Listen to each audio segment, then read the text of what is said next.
Hi bro, welcome to Garuda podcast. Hello bro.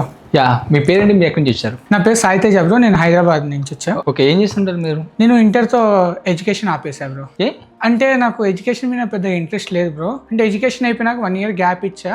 ఆ gap లో trading అని అది ఇది సో మీ పేరెంట్స్ ఏమనలేదా ఎడ్యుకేషన్ ఆపేస్తే? అంటే పేరెంట్స్ అన్నారు బ్రో. అంటే కొంచెము ఏం చేస్తుంటారు మీ పేరెంట్స్? మా ఫాదర్ వచ్చేసి హోల్సేల్ బిజినెస్ చేస్తారు, మదర్ ఇంట్లోనే ఉంటారు. సో మీకు ఫస్ట్ డే క్లాస్ ఎలా అనిపించింది? ఫస్ట్ డే క్లాస్ అంటే నాకున్న డౌట్స్ మొత్తం ఎడిటింగ్ మీద క్లియర్ అయిపోయాయి ఫస్ట్ లో. సో హైదరాబాద్ చాలా అకాడమీస్ ఉన్నాయి కదా, వై గరుడ అకాడమీ? అంటే నేను ఫస్ట్ లోనే శ్రీను సార్ వీడియో చూసాను, ఇంకా వేరే వీడియో చూడలేదు, వేరే అకాడమీ కూడా చేయలేదు. ఎందుకంటే సార్ చెప్పిన యూట్యూబ్ ట్యూటోరియల్ కూడా మనకు క్లియర్ గా ఉంది. ఓకే, కానీ నేనేమనుకున్నా అంటే ఫస్ట్ లో ఆన్లైన్ క్లాస్ లో జాయిన్ అవుదాము అని ఫిక్స్ అయ్యా. కాకపోతే ఇంట్లో వాళ్ళు ఏమన్నారంటే ఆన్లైన్ లో అయితే నీకు అంత రాదు, మనము ఇంట్రెస్ట్ తో చేయలేమన్నారు. అంటే ఇంట్లో వాళ్ళు ఉండి ఆఫ్లైన్ క్లాస్ కి వెళ్ళు అని చెప్పారు. ఓకే. సో ట్రైనింగ్ ఎలా అనిపించింది గరుడ అకాడమీ? నాకు 60 days జర్నీలో చాలా బాగా అనిపించారు. కొత్త ఫ్రెండ్స్ కలిశారు. యాక్చువల్ గా నాకు ఫ్రెండ్స్ అనే వాళ్ళు లేరు అసలు. ఇంటర్ లో గానీ 10th లో గానీ ఫ్రెండ్స్ అనే వాళ్ళు నేను పెద్దగా ఫ్రెండ్స్ తో ఉండేవాడిని కాదు. ఇక్కడ గరుడకి వచ్చాక నాకు ఫ్రెండ్స్ అనే వాళ్ళు వచ్చారు. ఇక్కడ గరుడకి వచ్చాక నాకు ఒక మోటివేషన్ బిల్డ్ అయింది.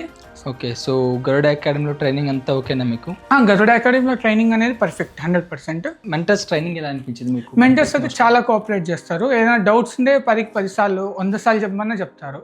మెయిన్ గా చైతన్య బ్రో గానీ హేమంత్ బ్రో గానీ మంచిగా చేస్తారు. సో సీరియస్ టాపిక్స్ ఎక్స్ప్లెయిన్ చేయడం కావచ్చు, ఎక్స్ప్రెషన్ ఎలా అనిపించింది మీకు? చిన్న పిల్ల వాళ్ళకి కూడా అర్థమయ్యేలాగా చెప్తారు Srinu sir. Srinu sir opinion ఏంటంటే నా స్టూడెంట్స్ 5th క్లాస్ అసలు ఎడ్యుకేటెడ్ కాదని ఫీలింగ్ తోనే ఎక్స్ప్లెయిన్ చేస్తారు. అలా ఎక్స్ప్లెయిన్ చేసేటప్పుడు మనకు అనేది క్లారిటీగా ఉంటుంది. ఓకే, మీరు ఏదైనా వర్క్ చేసేటప్పుడు లైక్ ఇన్స్టాగ్రామ్ రీల్స్ కావచ్చు, షార్ట్ ఫిల్మ్స్ కావచ్చు, యాడ్స్ కావచ్చు, వెడ్డింగ్స్ కావచ్చు, లైక్ ఇది నీకు రావట్లేదు అనే థాట్ వచ్చిందా? మెయిన్ గా ఏంటంటే నాకు ఇక్కడ వచ్చినాక బాగా నచ్చింది ఏంటంటే ఇప్పుడు మనం ఇన్స్టాగ్రామ్ రీల్స్ కానీ వెడ్డింగ్ కానీ ట్రైలర్స్ కానీ ఒక టాపిక్ చెప్తారు, మనకు ప్రాక్టీస్ అనేది ఇస్తారు 1 week. సపరేట్ 1 week ప్రాక్టీస్ చేయడం వల్ల ఏమైందంటే మనం వీడియో ఎడిటింగ్ లోనే కేటగిరీ అనేది చూస్ చేసుకోవచ్చు. ఓకే, మెయిన్ గా నాకు బాగా నచ్చింది ఇదే. ఎలా అంటే ఇప్పుడు మనకు ఇన్స్టాగ్రామ్ రీల్స్ ఉన్నాయి, ఏఐ వీడియోస్ తో క్రియేట్ చేసేది, corporate ads, teaser cuts, wedding. ఇప్పుడు మనకు దీంట్లో కేటగిరీస్ ఉన్నాయని కొంతమందికి తెలియదు అసలు. వీడియో ఎడిటింగ్ అంటే ఏమనుకుంటారు అంటే వెడ్డింగ్ లో షూట్ చేసి ఎడిట్ చేసేది వీడియో ఎడిటింగ్ అనుకుంటారు. కానీ ఇన్ని కేటగిరీస్ ఉంటాయి, ఇలా ఉంటాయని ఎవరికి చెప్పలేరు, తెలియదు కూడా. సో గరుడ అకాడమీ మీకు బాగా నచ్చిన థింగ్ ఏంటి? కాంపిటీషన్స్ పెడతారు కదా,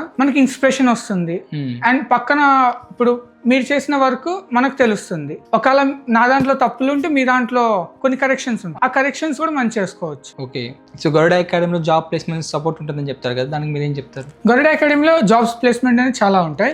డైలీ ఒక 10 to 20 జాబ్స్ వస్తుంటాయి. ఓకే, ఒకవేళ మీరు అప్లై చేస్తే మీకు జాబ్ వస్తుంది. సో ఎవరైనా జాబ్ కోసం నేర్చుకునే వాళ్ళకి మీరు ఇచ్చే సజెషన్ ఏంటి మరి? మీకు జాబ్ కావాలి పర్టికులర్ గా అంటే గరుడ అకాడమీనే చూస్ చేసుకోండి. సో ఎవరైనా వచ్చి మిమ్మల్ని ఎక్కడ నేర్చుకోవాలి వీడియో ఎడిటింగ్ అంటే మీరు ఇచ్చే సజెషన్ ఏంటి మరి? నేను 100% గరుడ అకాడమీనే చూస్ చేసుకోమని. సో ఫర్ షూరా? For sure. సో 100%. 100%.